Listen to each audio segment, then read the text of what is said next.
Частные социальные пансионаты требуют пристального внимания со стороны надзорных органов. Об этом заявил глава Башкортостана Ради Хабиров во время совещания в правительстве. Обсудим противопожарную безопасность и ситуацию в республике прямо сейчас в программе интервью в эфире главного телеканала республики. Сегодня вместе с нами Петр Ильин, заместитель начальника отдела административной практики и дознания МЧС России по республике Башкортостан. Петр, здравствуйте. Здравствуйте. Как вы оцениваете ситуацию в республике по социальным пансионатам и на что нужно обращать внимание прежде всего собственникам? Да, у нас все знаете, да, что произошел такой достаточно серьезный пожар у нас в Абзелиловском районе, где погибло вот 11 человек в частном пансионате. Ну и, конечно же, нужно понимать, что в каждом таком пансионате все-таки основную ответственность несет ее руководитель.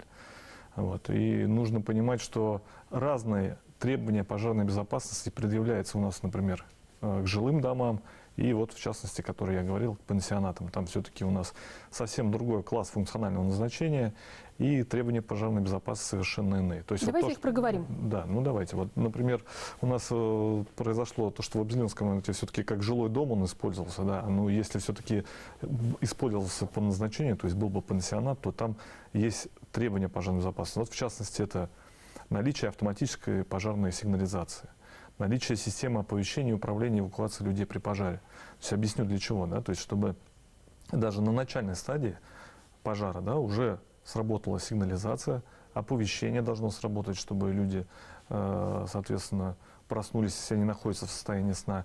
Ну и, соответственно, чтобы у них была возможность эвакуироваться. То есть предъявляются определенные требования к путям эвакуации. То есть их как минимум должно быть два. То есть у нас там жилой дом, да, один путь эвакуации был, и как раз у нас на веранде началось горение. Вот если говорить про Абзелиловский район, поэтому там тем, кому удалось спастись, они спасались буквально через окно. Вот. Ну вот, поэтому я говорю, то есть к путям эвакуации тоже у нас отдельные требования, и все-таки это должно прорабатываться собственниками объекта, и если все-таки это частный какой-то пансионат, нужно все-таки изучить требования пожарной безопасности, которые, и, соответственно, их выполнять. Вообще, что нужно изменить, чтобы таких ситуаций не происходило? Ну, вот как мы, например, разбираемся с этой ситуацией, да, с Абзелиловским районом, у нас все-таки это нелицензируемый вид деятельности в частном пансионате. То есть человек захотел, открыл, это заявительный характер, зарегистрировался и осуществляет деятельность. То есть вид деятельности не лицензируем, но все-таки вот... То есть, проще говоря, надзорные органы не видят такие организации? Не видят, да. Сейчас после этого случая, естественно, проводится работа по выявлению таких пансионатов. Это сотрудники органов местного самоуправления совместно с сотрудниками полиции вот сейчас выявляют такие объекты пансионата, да, и, соответственно, совместно с органами прокуратуры наши сотрудники участвуют в проверках таких объектов. Петр, как вы оцениваете ситуацию в республике? Произошло свыше 11 тысяч пожаров с начала года и погибли 274 человека. Да, все верно. У нас сейчас вот именно декабрь у нас он достаточно сложный. То есть я вот назову почему, скажу, да, у нас, то есть, как вы уже сказали, 11 264 пожара, то есть по пожарам у нас некоторое снижение, там почти на 1%, ну незначительное, но по количеству погибших у нас рост. И рост прежде всего за счет вот последних буквально дней декабря, когда у нас вот с начала декабря погибло на сегодняшний день 49 человек. То есть, вы понимаете, 274 – это за целый год, то есть практически почти пятая часть всех погибших приходится вот как раз на декабрь, на вот именно последние дни, можно так сказать. Что говорит анализ? Почему такой рост именно в декабре? Ну, по наблюдениям, очень большое влияние влияет все-таки у нас погодные условия. У нас декабрь, он достаточно холодный сейчас. И вот это, безусловно, сказывается на количество пожаров и на количество погибших. То есть у нас и количество пожаров тоже, вот, если у нас за год снижение, да, то в декабре у нас также наблюдается рост. То есть это в первую очередь погода. Ну и если говорить про анализ про погибших, то у нас основная причина – это все-таки неосторожное обращение с огнем. И более 90% это как раз у нас гибель происходит именно в жилых домах. То есть там, где проживают люди, то есть это не какие-то там общественно-социальные объекты и так далее. То есть это вот жилые дома, когда люди просто там проживают, и основное, как я уже сказал, неосторожное обращение с огнем. Ну и что влияет, да, на именно гибель, то это нахождение в состоянии алкогольного опьянения. Ну, то есть ситуацию можно назвать напряженной, но впереди еще и новогодние праздники, которые также будут напряженными. Какие меры вот сейчас принимаются, да, на что будет обращаться внимание непосредственно во время новогодних праздников, и какие ваши рекомендации жителям? Действительно, впереди новогодние праздники, и нельзя эту тему не обойти, да, со стороной, потому что это очень важно. У нас, если анализ мы проводим за вот последние года, то, как правило, примерно на 40% количество пожаров тоже возрастает именно вот за новогодние праздники. Ну и количество погибших тоже. То есть, если взять вот прошлые новогодние праздники, то есть у нас вот буквально за там, 9-10 дней, да, погибло тоже 10 человек. То есть это тоже, ну, а если брать позапрошлый год, то было даже 12 человек. То есть тоже очень напряженные такие дни. В первую очередь, это опять же связано с состоянием алкогольного опьянения, да, ну и хотелось бы пожелать жителям, чтобы все-таки берегли себя, были аккуратнее. И традиционно, что у нас на Новый год, это использование пиротехнических изделий, да, и каких-то иллюминаций, там, в частности, гирлянды там, на елках и так далее. То есть нужно быть аккуратным. И в первую очередь, например, если касаться пиротехнических изделий, то тут в первую очередь, конечно, нужно соблюдать инструкцию. И пиротехнические изделия покупать там, в местах, где они продаются официально, да, не где-то из подполья, если уж так говорить. Вот, и читать инструкции, это в первую очередь. То есть... Внешне как должна выглядеть вот эта упаковка, которая будет говорить о том, что это безопасное изделие? Ну, упаковка должна быть не повреждена, на ней должна быть обязательно надпись, инструкция, это требование, это обязательно там должно быть, да, меры безопасности должно быть все описано.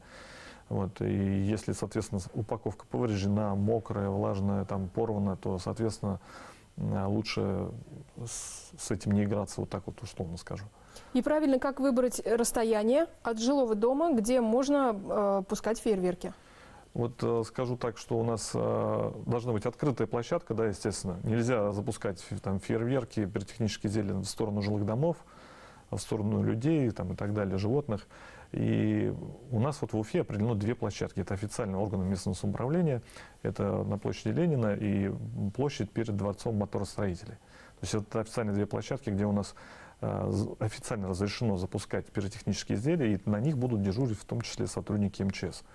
Вот. Но если все-таки для вас это далеко, да, где-то, то, естественно, нужно выбрать все-таки открытую площадку, да, чтобы рядом не находились люди, не направлять жилые дома. Вот. Ну и все-таки, например, если в частности фейерверки хорошо закреплять, чтобы когда уже начался фейерверк, да, чтобы он не соскочил в другую сторону, не начал стрелять. Там, ну. Петр, какие угрозы несут фейерверки? Что может произойти с человеком? Ожоги? Ну, в первую очередь, это даже, наверное, не пожары. Да. То есть, если брать вот статистику, то у нас, если в республике у нас в прошлом году был один случай из-за фейерверка пожар, и там в 2017 было 3 случая. То есть, это, в принципе, если вот мы уже озвучили статистику, да, у нас более 11 тысяч пожаров, тут 1 и 3. То есть, по сути, количество пожаров небольшое от фейерверков. Больше это все-таки травмоопасно. Это может быть фейерверк попасть в глаз, в кожу там, или еще что-то. То есть, травмы это бывает, и бывает регулярно. То есть нужно все-таки быть аккуратным. Вот еще скажу, что если, например, вы зажгли фейерверк, да, он по какой-то причине не сработал, не надо к нему сразу подбегать и смотреть. То есть он может, у него просто какая-то задержка, подбежите, начнете смотреть. Такие случаи тоже есть. То есть будьте аккуратны, вот так скажу. Ну и напомним номер телефона на всякий случай, да, телезрителям 112, если возникло какое-то ЧП. Да, 112, и с сотового телефона можно набрать 101. А вообще у вас нет информации, в новогодние праздники чаще всего по 112 с какими обращениями поступают звонки? Ну, это разные бывают звонки. Ну, основное это связано с пожарами. Ну и вот бывают случаи в том, что, например, где-то человек потерялся, бывает такое, да, там где-то, может быть, в незнакомой территории оказался, вот где-то на дороге, на трассах, замерзает. То есть такие разные ситуации бывают, чрезвычайные, да, ну и, соответственно, мы на все это реагируем. Поэтому своевременно обращайтесь. Какие еще есть сезонные риски вот в это зимнее время? Ну, сезонный риск – это традиционно система отопления. Да, то есть я вот уже озвучил, у нас морозы стоят, да, сейчас достаточно холодно, вот последние дни было. Система отопления все-таки нужна. И впереди, говорят, тоже очень будет серьезно. Ну и впереди, холода. И в праздники, да, нужно все-таки быть аккуратным предельно и следить за состоянием своих отопительных приборов. То есть если это взять, например, отопительная печь, да, как в жилых домах частных, то, соответственно, нужно проверить, все-таки она должна быть не повреждена, дымоход должен быть не поврежден, своевременно производить чистку и не оставлять без присмотра, когда все-таки осуществляется топка.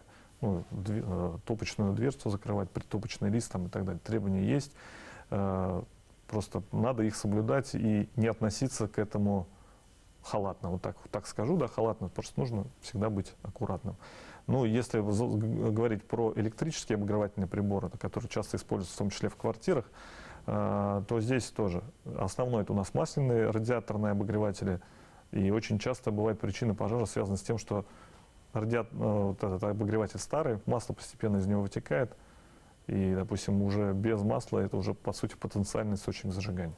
Нужно все-таки подальше его оставлять от других каких-то предметов горючих. Ну и, соответственно, не оставлять без присмотра. Опять так же нужно следить. Ну и давайте проговорим. Если все-таки возник пожар, что делать? Если возник пожар, то, естественно, нужно в первую очередь, если уже пожар большой, нужно принять меры к эвакуации. Не надо задерживаться, не надо думать, нужно лучше эвакуироваться в безопасную зону. Это первое. Ну и, соответственно, позвонить в пожарную охрану. Бывает такое, что у нас случаи, когда человек уже покинул помещение, а потом вспоминает, что он там какие-то документы оставил или еще что-то, и забегает за ними, ну и, соответственно, уже потом не возвращается. Поэтому все-таки надо понимать, что когда уже горит огонь, да, кто видел по видео, может быть, кто сталкивался с этим, это действительно очень опасно, и поэтому лучше эвакуироваться в безопасную зону. Ну и главное думать о своей безопасности и тех, кто рядом. Ну да, если все-таки вы находитесь, например, дома, да, и что-то произошло, естественно, по возможности, если это ночью, то надо разбудить все-таки своих, с кем вы проживаете, и как-то оповестить их об этом. То у нас примерно четверть погибших – это те, кто находились в состоянии сна. То есть это надо тоже понимать. То есть людей надо разбудить. То есть это очень опасное время, ночь. Спасибо вам большое, Петр. Я надеюсь, что телезрители примут к сведению все, о чем мы говорили по пожарной безопасности. Сегодня вместе с нами был Петр Ильин, заместитель начальника отдела административной практики и дознания МЧС России по Республике Башкортостан. Берегите себя и своих близких. Не переключайтесь, смотрите БСТ.